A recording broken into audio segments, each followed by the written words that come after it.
నిర్మల్ జిల్లాలోని బాసర త్రిబుల్ ఐటీలో తీవ్ర ఉద్రిక్తత చోటు చేసుకుంది. నిజామాబాద్ జిల్లా డిచ్పల్లి తాండా కేంద్రానికి చెందిన రాథోడ్ సురేష్ అనే విద్యార్థి నిన్న మధ్యాహ్నం కళాశాలలోని హాస్టల్ గదిలో ఫ్యాన్కి ఉరివేసుకొని బలవన్మరణం చెందిన విషయం తెలిసిందే.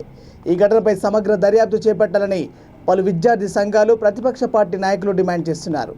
ఇంతకుముందే కళాశాల ముట్టడికి యత్నించిన టీజేఎస్ నాయకులను, కాంగ్రెస్ పార్టీ నాయకులను పోలీసులు త్రిబుల్ ఐటీ ప్రధాన ద్వారం ముందు అరెస్టు చేసి పోలీస్ స్టేషన్కు తరలించారు. ఇక దీనిపై పూర్తి వివరాలను మా ప్రతినిధి బాసర నుండి లైవ్లో అందిస్తారు. చెప్పండి రామేశ్వర్. బాసర త్రిబుల్ ఐటీలో తీవ్ర ఉద్రిక్తత వాతావరణం చోటు చేసుకుంది. నిన్న సుమారు 12 గంటలకు నిజామాబాద్ జిల్లా డిచ్పల్లి మండల కేంద్రానికి చెందిన రాథోడ్ సురేష్ అనే విద్యార్థి ఆత్మహత్య చేసుకున్న విషయం మనకు తెలిసిందే. కాగా ఇదంతా ఒకెత్తైతే మరో అధికారులు మాత్రం కనీసం ఆయన చనిపోయి 1 అవర్ అయినా కానీ వాళ్ళు స్పందించాలని చెప్పి విద్యార్థులు ధర్నాకు దిగిన విషయం కూడా తెలిసిందే.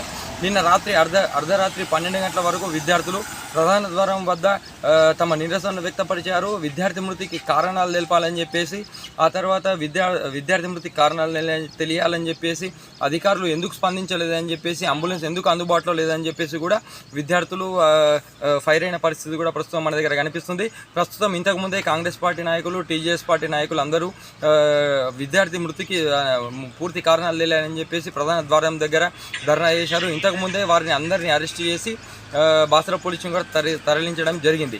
ఏదేమైనప్పటికీ బాసర త్రిబుల్ ఐటీలో విద్యార్థి మృతిపై మాత్రం ఎలాంటి కారణాలు తెలియలేదు.